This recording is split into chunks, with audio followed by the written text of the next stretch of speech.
Setiap saat, setiap waktu, keringat Assalamualaikum warahmatullahi wabarakatuh. Waalaikumsalam warahmatullahi wabarakatuh. Ya, selamat siang Bu Haji. Selamat siang. Ya, mohon Bapak. izin menyampaikan menyambung obrolan kita Bu Haji tempo hari kan saya pernah ngobrol ya, minta izin, minta waktu Ya. kepada Bu Haji untuk bisa ngobrol nih karena memang kaitannya dengan tugas CGP Bu Haji. Jadi memang saya di sini mendapat tugas untuk bisa mewawancarai pimpinan begitu Bu Haji. Jadi minimal 2 pimpinan dari sekolah asal dan juga dari sekolah sekitar. Oh, Gitu, berarti Bu 2 Haji. ya? Betul, 2 Bu Haji. Nah, dalam hal ini saya minta kesediaan dari Bu Haji, mudah-mudahan tidak keberatan untuk saya bisa mewawancarai Bu Haji begitu Bu Haji. Insya Allah siap. Waktu hari ini kebetulan ada waktu. Ya, alhamdulillah, terima kasih Bu Haji sebelumnya. Di sini kurang lebih ada 8 pertanyaan sih Bu Haji. Kita langsung saja Bu Haji ya. Boleh tuh. Baik Bu Haji, kita langsung ke pertanyaan yang pertama. Ini Bu Haji ya, terkait dilema etik atau bujukan moral. Nah, di sini Bu Haji selama menjadi pimpinan di sekolah ini, nah bagaimana nih Bu Haji mengidentifikasi kasus-kasus yang merupakan dilema etik atau bujukan moral? Seperti itu Bu. Berdasarkan pengalaman Ibu untuk mengambil suatu keputusan tentang dilema etika dan bujuk moral, itu perlu kita mengetahui akar permasalahannya. Terus kita menjajaki pilihan-pilihan solusi atau solusi yang kita akan ambil. Baru kita mengambil keputusan. Jadi untuk kita mengambil suatu keputusan, kita perlu mengetahui akar permasalahan yang kita hadapi. Jadi memang poinnya pada akar permasalahan. Pada akar begitu permasalahan. Ya, Bu Haji. Artinya kita harus betul-betul mengidentifikasi ya akar Ya. masalahnya apa begitu. Agar mudah untuk menyelesaikan. Gitu ya, untuk menyelesaikan dilema etik Ya. itu tadi ya Bu Haji ya. Karena benar dan pilihan dua-duanya itu benar dan benar itu akan sulit, tapi kita akan pertimbangannya adalah positif dan mana yang lebih banyak positif. Berarti kalau Bu Haji menyimpulkannya mana yang lebih banyak Ya. kebaikannya begitu ya, Betul. meskipun sama-sama baik begitu Bu Haji Ya. ya. Nah, berikutnya nih Bu Haji selama ini ya, ketika Bu Haji gitu ya menjalankan pengambilan keputusan di sekolah ini Bu Haji ya, terutama untuk kasus-kasus di mana ada 2 kepentingan sama-sama benar atau istilahnya dilema etika lah seperti itu Bu Haji ya.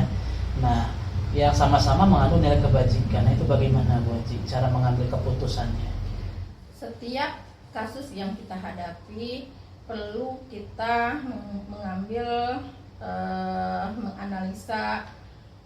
menganalisa permasalahan, dan kita mengambil keputusan itu tidak terlepas dari peraturan yang terdapat dari sekolah yang telah kita sepakati. Selanjutnya kita mencari solusi alternatif.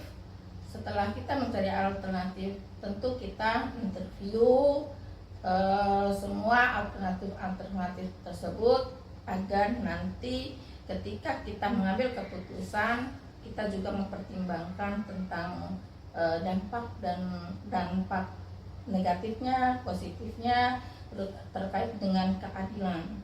Meskipun begitu, kita perlu terikat, tidak melupakan keterikatan kita dalam peraturan di sekolah yang telah kita sepakati. Oke, baik. Jadi poinnya adalah peraturan sekolah kita tetap taati. Iya, itu jadi pegangan kita lah, Pegangan peraturan kita. kita begitu Bu Haji ya. Nah, kemudian Bu Haji ini terkait prosedurnya atau langkah-langkahnya begitu Bu Haji. Nah, biasanya seperti apa sih yang Bu Haji lakukan selama ini? Langkah-langkah untuk mengatasi permasalahan yang Ibu hadapi, biasanya kita menganalisis masalah, terus kita mengumpulkan fakta-fakta, informasi-informasi yang terkait dengan permasalahan yang kita hadapi, terus baru kita koordinasi dengan warga sekolah, terutama guru. Kita mengadakan rapat. Di tempat rapat tersebut, forum rapat tersebut, Ibu berikan kepada semua guru, semua sama haknya untuk menyampaikan ide-idenya, baik itu solusinya, pada intinya buah pikiran mereka ibu kampung untuk pertimbangan mengambil keputusan yang permasalahan kita hadapi itu. Oke, baik. Jadi poinnya adalah fakta-fakta dan warga sekolah yang artinya dilibatkan dalam pengambilan keputusan. Betul. Gitu, Bu Haji ya. Nah, berikutnya nih Bu Haji nih, hal-hal apa saja yang selama ini Bu Haji anggap efektif gitu Bu Haji dalam pengambilan keputusan, khususnya pada kasus-kasus dilema etika, Bu? Yang efektif menurut Ibu adalah yang sudah Ibu alami adalah informasi yang kita peroleh itu harus kita tetap kumpulkan, dan kita harus mengerti permasalahan tersebut, kemudian kita persepsinya satukan dengan semua guru, kemudian baru kita bisa mengambil keputusan untuk masalah yang pada saat itu muncul. Baik, jadi kata kuncinya menyatukan Persepsi. begitu. Artinya semua dilibatkan, kita buat persepsi, Ya, dan kita ambil satu satu persepsi begitu aja. Nah, satu lagi nih Bu Haji nih, hal-hal apa saja nih yang selama ini merupakan tantangan Bu Haji ya dalam pengambilan keputusan pada kasus-kasus dilema etika?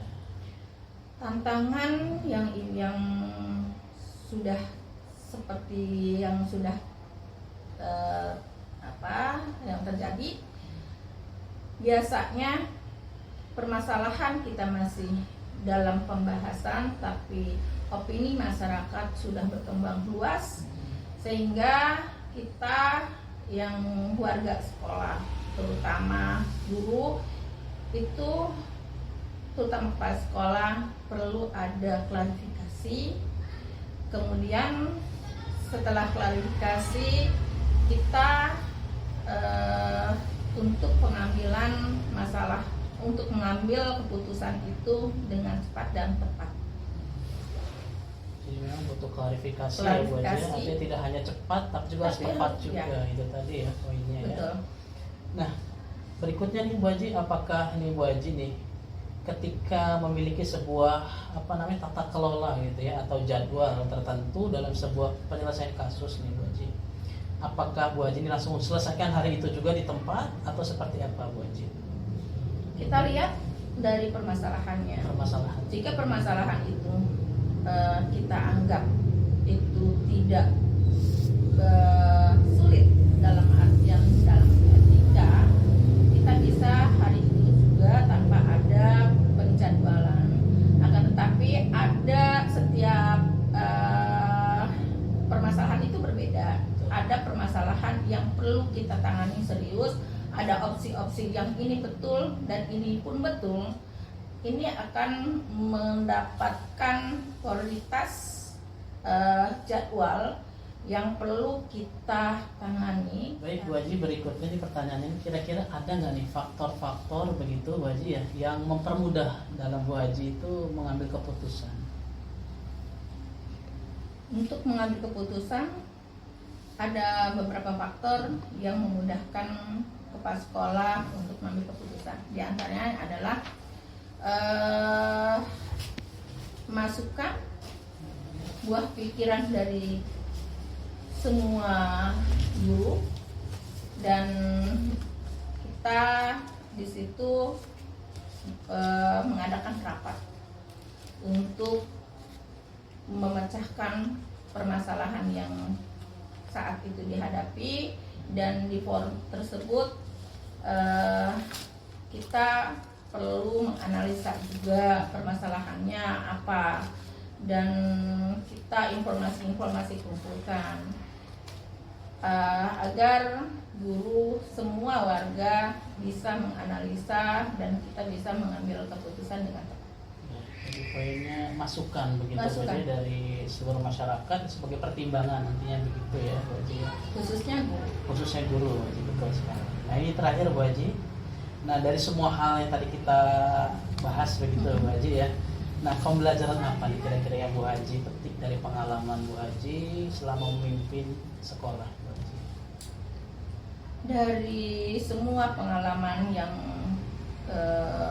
menghadapi permasalahan, yang Ibu petik adalah pentingnya berkolaborasi dalam menyelesaikan semua permasalahan ataupun kasus apapun agar keputusan yang kita ambil itu yang terbaik di antara yang baik.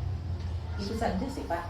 Ya sepakat Bu Haji, kuncinya kolaborasi. Kolaborasi. Karena memang kita makhluk sosial begitu Bu Haji Betul. ya. Baik, alhamdulillah Bu Haji, ini sudah semua pertanyaannya luar biasa sekali. Ini sebuah ilmu yang bermanfaat Bu Haji bagi saya. Yang mudah-mudahan apa yang Bu Haji sampaikan ini bisa bermanfaat bagi diri saya dan teman-teman pada umumnya begitu Bu Haji. Atas nama pribadi saya mengucapkan terima kasih Bu Haji sudah dibantu untuk bisa wawancara. Semoga Bu Haji senantiasa sehat selalu. Amin. Terima kasih Bu Haji. Wassalamualaikum warahmatullahi wabarakatuh. Waalaikumsalam warahmatullahi wabarakatuh.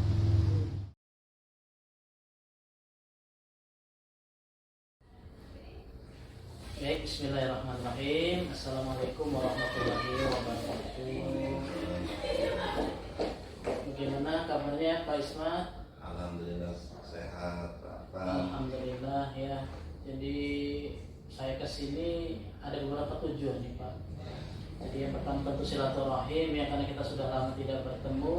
Yang kedua ini ada sedikit hal yang merepotkan gitu kepada Pak Ismat selaku kepala sekolah SMP Maflahul Ummah begitu. Jadi mudah-mudahan tidak keberatan nih Pak Ismat saya repotkan pada siang hari ini. Jadi begini Pak Ismat, tujuan saya datang salah satunya ini terkait tugas CGP nih Pak. Jadi saya ditugaskan untuk bisa mewawancarai pimpinan sekolah. Nah gitu. Jadi kaitannya dengan kepemimpinan. Jadi Pak Ismat kan sudah banyak nih makan asam garamnya begitu ya. Sudah berpengalaman memimpin sekolah yang mudah-mudahan bisa ditularkan ilmunya kepada saya. Jadi nanti akan ada beberapa pertanyaan nih Pak dari saya, semoga tidak keberatan gitu. Allah mudah-mudahan saya juga bisa menjawab. Oke, terima kasih Pak Ismat nih. Bagaimana nih kita mau langsung saja untuk wawancaranya? Siap.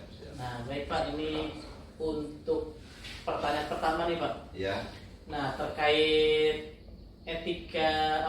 dilema etika Pak Ismat ya. Nah, selama ini kan bagaimana nih Pak Ismat itu dapat mengidentifikasi kasus-kasus yang merupakan dilema etika atau bujukan moral. Nah, itu bagaimana Pak? Baik Pak Arfan, saya coba menjawab Ya. dari pertanyaan Pak Arfan. Jadi selama ini yang kami rasakan jika ada sesuatu permasalahan atau konflik di mana dari dua sisi atau pihak sama-sama mempunyai sisi benar, sehingga kami dihadapkan pada suatu dilema dalam pengambilan keputusannya Pak. Mungkin Dilema itu, jawaban saya. jadi dikatakan dilema itu kalau sama-sama benar begitu Nah, ya Pak Ismat. ya. Jadi ya memang kita dilema ini benar itu benar begitu. Nah berikutnya nih Pak, nah selama Pak Ismat ini menjadi pimpinan di sekolah begitu Pak ya. Nah terutama untuk kasus-kasus nih di mana ada dua kepentingan tadi Pak Ismat bilang sama-sama benar begitu Pak.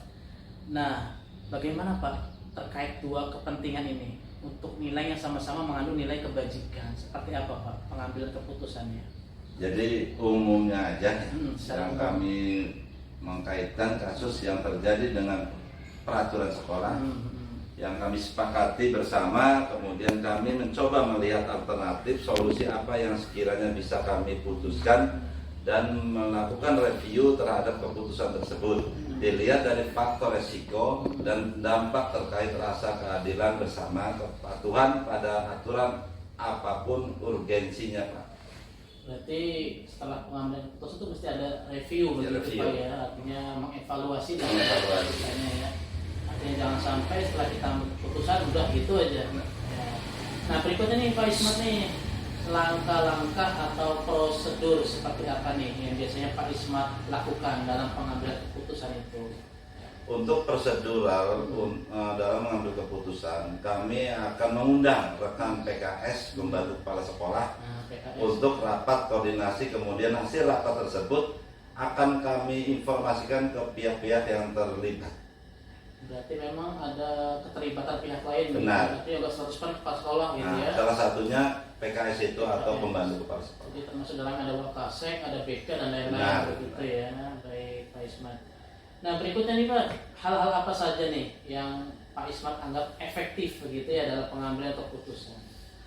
Informasi yang diperoleh yang dapat saya pahami bersama dan ditemukan persamaan persepsi dari hasil diskusi atau evaluasi. Oh begitu, berarti menyambung dengan pertanyaan sebelumnya ya. Benar. Jadi kita libatkan misalnya PKS, Benar. mereka memberikan masukan, Benar. setelah itu baru ditentukan keputusannya seperti itu ya. Nah berikutnya hal-hal apa saja nih Pak yang menjadi tantangan biasanya dalam pengambilan keputusan? Biasanya kan berbenturan ya dengan aturan, dengan budaya. Nah itu tantangannya apa saja Pak? Jadi yang biasa saya lakukan atau untuk terkait dengan masalah tantangan keputusan-keputusan terkait kasus-kasus dilema etika. Tantangan yang biasa saya hadapi adalah adanya opini atau asumsi liar yang berkembang di masyarakat terkait kasus yang sedang terjadi, sehingga dibutuhkan pengambilan keputusan tepat, cepat sebagai upaya klarifikasi terhadap kasus yang berkembang.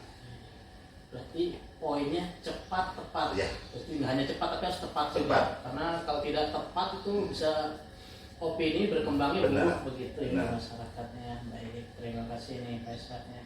Nah berikutnya nih Pak Ismat nih, jadi terkait tata kelola atau jadwal. Nah biasanya Pak Ismat nih ketika mengambil suatu keputusan gitu ya, khususnya dilema etika, apakah langsung diselesaikan di tempat hari itu atau membuatkan jadwalnya begitu? Biasanya yang saya lakukan untuk menjadwalkan untuk menyelesaikan masalah. Jika kasus itu berkembang lebih dari satu, biasanya kami menetapkan pembahasannya berfokus pada penyelesaian kasus satu persatu sesuai dengan prioritas urgensinya. Berikutnya kami akan menjadwalkan diskusi untuk kasus-kasus yang lainnya. Berarti urgensinya kalau yang memang berat ini harus dijadwalkan Benar, ya, tahap ya. demi tahap ya. Benar. Tapi kalau yang ringan mungkin bisa langsung diambil Benar. keputusan Ya. ya. Oke baik. Dua pertanyaan lagi nih Pak Ismat nih. Yes. Apakah ada nih faktor-faktor apa saja nih yang mempermudah Pak Ismat ketika mengambil keputusan? Untuk memudahkan mengambilkan keputusan, ya, ada beberapa faktor yang tergantung pada kasus yang sedang berkembang. Biasanya melibatkan guru BK, Biasanya ya. kesiswaan, guru mapel agama dan guru mapel yang lainnya yang bisa memberikan masukan terkait dengan kasus-kasus yang sedang berkembang. Baik, luar biasa sekali Pak Ismat ya. Tetap melibatkan dewan guru. Artinya tetap dilibatkan lah begitu ya. Nah yang terakhir nih Pak Ismat tadi kan sudah luar biasa sekali ya pandangan terkait kepemimpinan, mengambil keputusan. Nah dari semua hal tadi yang disampaikan nih oleh Pak Ismat, kira-kira ada pembelajaran apa nih yang Bapak bisa petik dari pengalaman yang Pak Ismat jalani di sini? Kalau menurut saya terkait masalah dilema adalah suatu sulit yang mengharuskan orang menentukan pilihan antara dua kemungkinan yang sama-sama tidak menyenangkan atau tidak menguntungkan.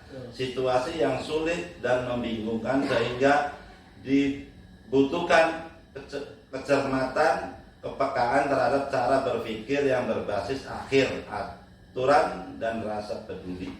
Baik, itu poinnya 3 ya, ada apa tadi, cara berpikir begitu ya, aturan dan rasa peduli. Baik, luar biasa sekali Pak Ismat, saya mendapat ilmu baru di sini ya. Mudah-mudahan apa yang tadi Pak Ismat sampaikan ini bisa bermanfaat untuk saya dan teman-teman secara umum begitu. Pak Ismat ya. Amin, Pak. Sekali lagi saya ucapkan terima kasih atas kesediaannya, kesempatannya. Saya hanya bisa mendoakan semoga sehat selalu. Amin, amin. Oke, terima kasih. Ya, sama-sama. Mudah-mudahan apa yang saya jawabannya tadi mudah-mudahan bermanfaat pada tugas Pak Arfan sebagai CGP. Insya Allah, amin. Terima kasih sekali.